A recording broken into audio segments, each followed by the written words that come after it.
Hi guys, Nataša here from In the Kitchen with Nataša, and today I'd like to make some simple shrimp fajitas. So let's see how that is getting done in my kitchen and what we need for the ingredients. Okay, so to begin with, we need one red or sweet onion. We definitely need several cloves of fresh garlic. We're going to be using fresh lime, cilantro. I forgot to show you, but I used a red, yellow, and a green bell pepper that I've just cleaned and cut lengthwise into thin strips. So I already did this before I decided to make a video today. And then we'll be making our own fajita seasoning, which we need a ton of cumin. Cannot go without cumin. We're going to be using some onion powder, oregano, chili powder, and then sweet paprika, and of course garlic in garlic form as well. So what I'm going to do with this onion is I'm going to clean it and chop it in half moons and then put it in the hot sizzling pan to start sauteing, or start the sauteing process. So I've got the onion chopped and ready to go, and next I'll be using, you know it already, my best friend in the kitchen hammer, to get these cloves taken care of. I'm not using as much garlic, or it doesn't look like I'm using a lot of garlic this time, and it's because these cloves are rather large. I'm still using 7 cloves of garlic, so it is still quite a bit. Don't be fooled by the number of cloves. Okay, so I'll be doing this, and I'm using my garlic press and just pressing the garlic through, and then we'll add the onion to the hot pan that's going on the stove for me with some avocado oil. So now I just took a little bit of cilantro, and I am just dicing it or slicing it so as to create flakes almost, but fresh cilantro flakes. This will add that fajita flavor in addition to the cumin, which is my favorite seasoning of all time. It already smells so good. And then the rest of the cilantro I will be using to make fresh guac. So guacamole recipe will also be featured in this video today. So stay tuned for that. Again, using my little 4-inch chef's knife. Today my arthritis is really flaring up, and I'm in more pain than usual, so I definitely need to watch out what I'm doing. But all is good. Dinner has to be served, so we gotta keep on cooking. So next, I've decided before I even start sauteing any vegetables, I just want to play with all the seasoning, and I'm just gonna start adding like a 1/4 teaspoon of, actually I'm gonna add 3/4 of a teaspoon of cumin, and then 1/4 teaspoon of onion powder, 1/4 teaspoon of chili, a heaping full 1/4 teaspoon of oregano, and then paprika as well, and then garlic, like a 1/2 teaspoon. And I just want to taste this, so I have like a starting point, because I've never really made fajita seasoning from scratch. Smells really, really good. So I want to taste some.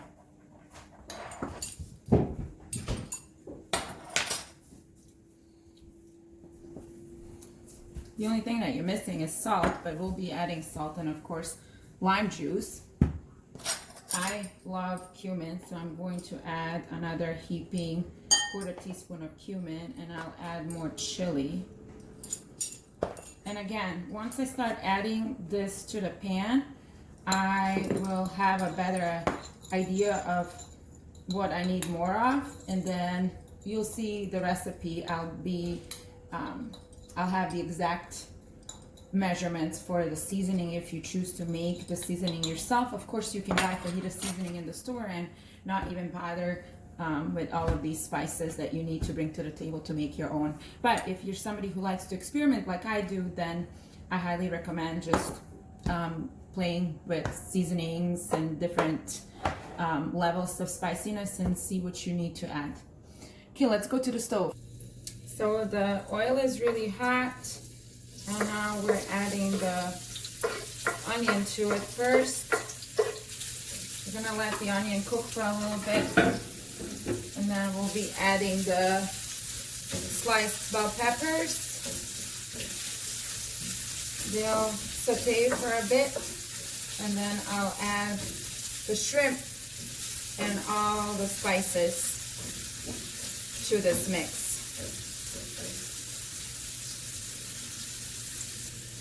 Onions take a while to caramelize, so you want to saute them and stir them in the pan every once in a while until they are glossy in color, and that's when you're going to add the peppers, and then together with the bell peppers they'll be sauteing until everything caramelizes. So how many minutes? It's really up to, as in my previous video that I mentioned, it's really up to so many factors, including the heat conducting pots and pans that you're using, as well as what type of heat you're using. And so it's important that you just stay by the stove, keep an eye on your vegetables, stir them every once in a while so they do not burn. If they do start charring and burning, make sure that you lower down the heat. That means your heat is too high, and then adjust from there. So my onions are getting nice and translucent in color. I did move the pan from the middle burner to the first burner of my stove because this one is a stronger, bigger burner, so I decided to just move the pan. And now we'll be adding the peppers. Toss those in, stir them a few times, and then let them go for a little bit.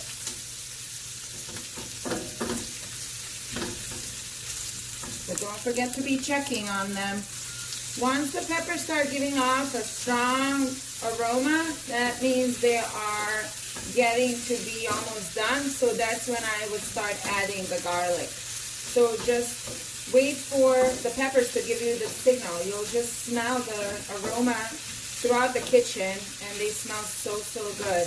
And you'll also see some browning happening. So that will be your signal to start adding the rest of your ingredients. In this case, we'll add the garlic that's already been minced, and then I will add my mix of seasoning and spices, and then finally we'll toss in the shrimp and squeeze the lime over everything. So I already see caramelization in the onion, and the peppers are giving a beautiful aroma. So I will be adding the garlic next.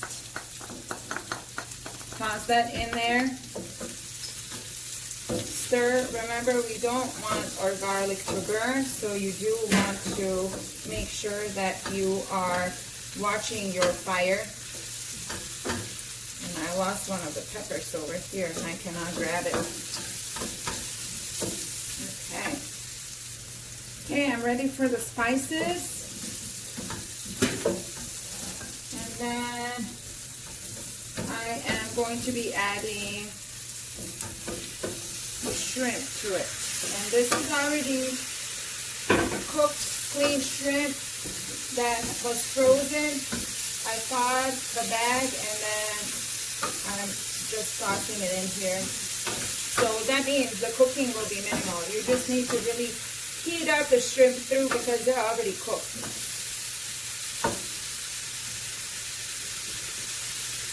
Lower down the heat, add the pepper, the salt and the pepper, since I did not add any salt or black pepper in my mix of seasoning.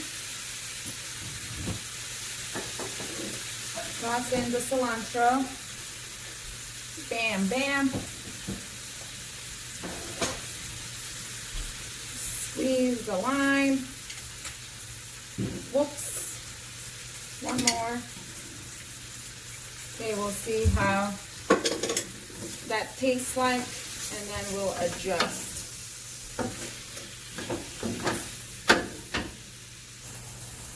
Okay, it's done, and the seasoning was perfect. I had to just add a little bit more salt and lime juice, but I did not have to add any more cumin or paprika, so we're good.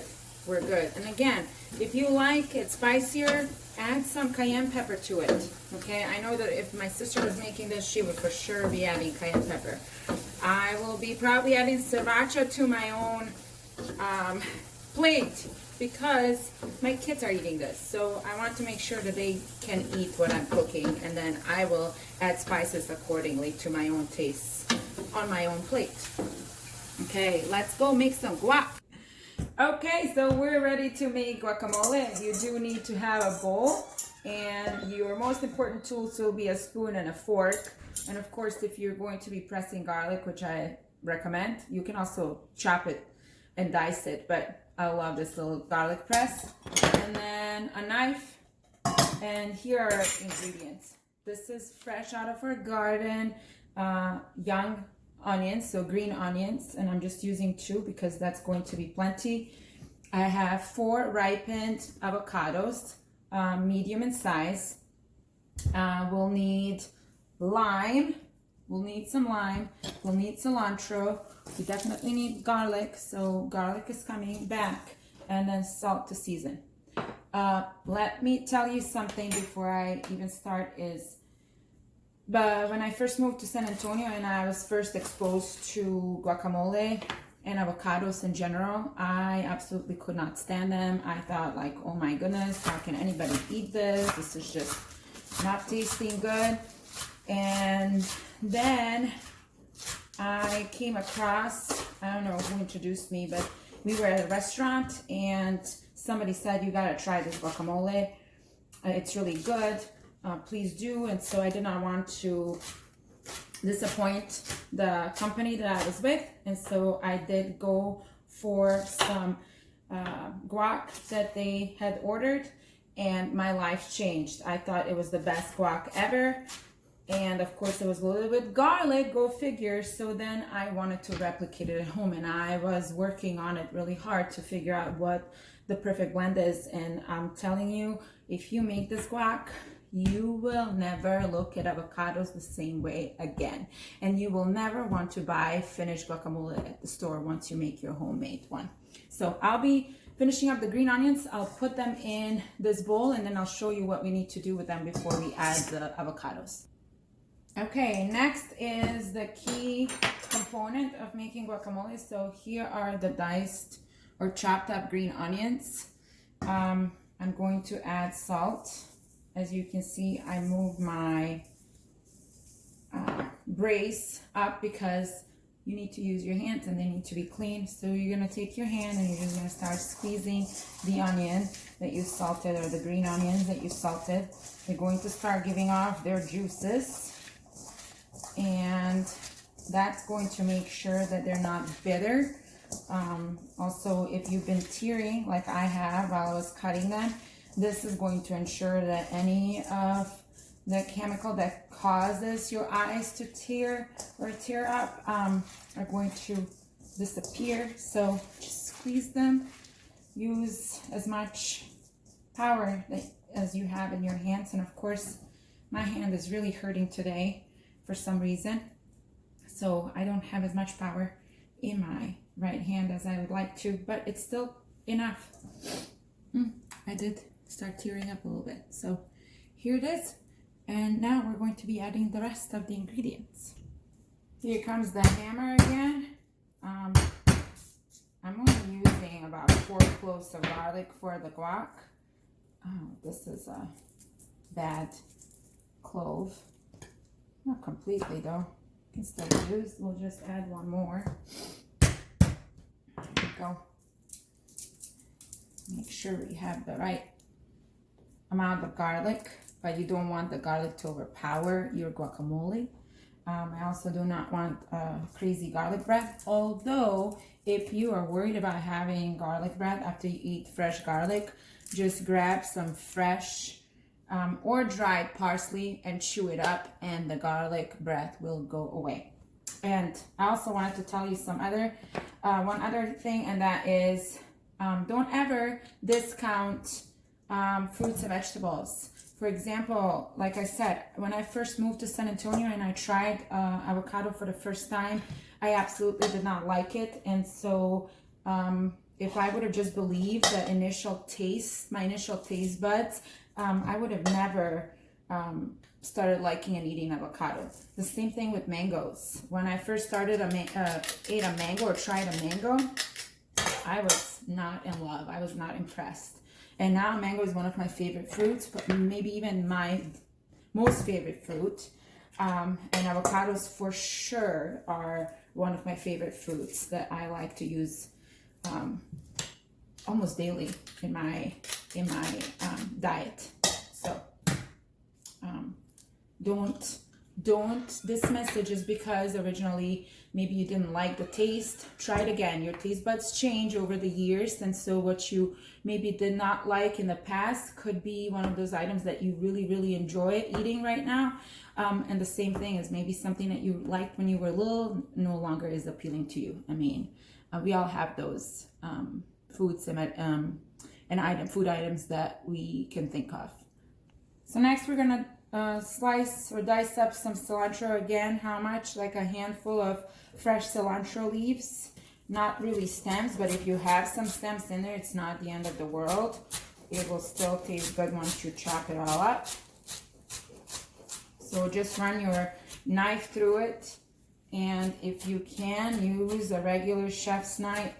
Don't be like me, but if you can't for some reason hold it, or it's hurting your hands and wrists like it's hurting mine, then by all means use whatever you need to use. So chop up your cilantro. We've added the garlic to the green onion. Cilantro will go in next, and really there's no rhyme or reason like what ingredients you put in first, because everything goes into the same bowl and then you're mixing everything together. So, and then after this I will be adding avocados and finally lime juice, and then we'll mix everything together. So when you have your avocado cut in half, you have the pit on one side. Take your knife, jam it into the pit, and then twist it, and the pit will come up. Save the pit, or at least a few pits if the avocados are on the smaller size, or the pits are on the smaller size, because they will help you preserve the freshness of your avocado, and you will not have that oxidation going on in your bowl once you start serving the avocado. So save a few pits. Okay, now just spoon the avocado into your bowl, and keep doing that until all of your halves are spooned out. Next, we're adding the lime juice. I always start with just half a lime, and then it's easy to add more.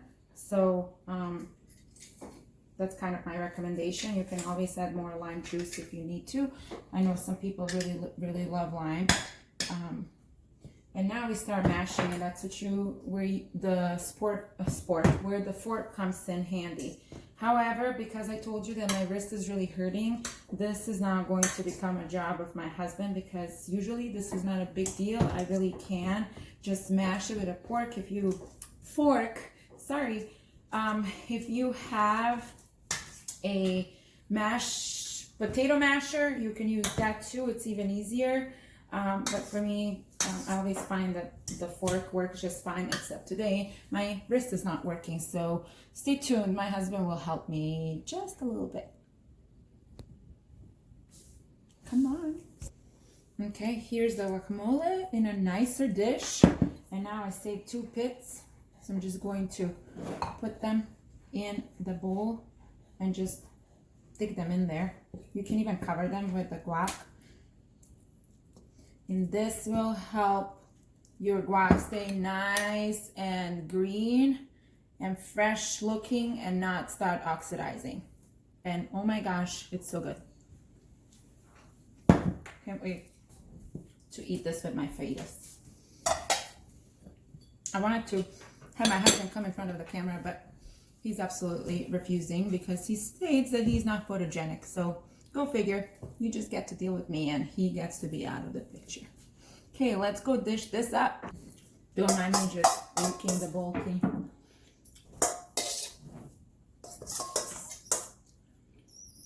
I could bathe in this thing. It's so good. Ooh, ooh, ooh, ooh. And voila, my dinner is ready. I'm just going to squeeze some extra lime juice over my fajitas. And technically you could be serving this with flour, corn, tortillas, and wrapping it all nicely, but my preferred way of eating this is with chips. So I'm first digging into guac because it's so good.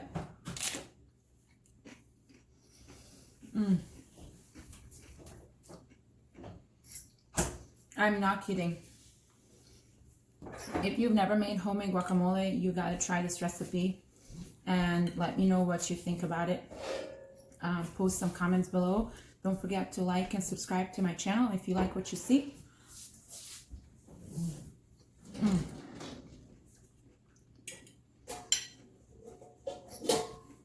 My God.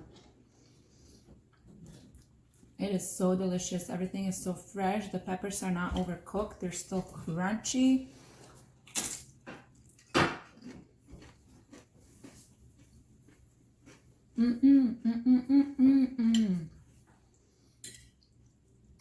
I love this food. And sometimes I eat shrimp, so I know I told you I don't eat meat. Sometimes I'll have some seafood. Not very often, but when I do, it's usually shrimp or some salmon or so forth. So thus the shrimp fajitas for dinner tonight. So from my kitchen to yours, I hope you get to make some delicious food in your own kitchen. And until we see each other next time, have a wonderful day. Go make something fun in the kitchen and let me know what you think about this recipe.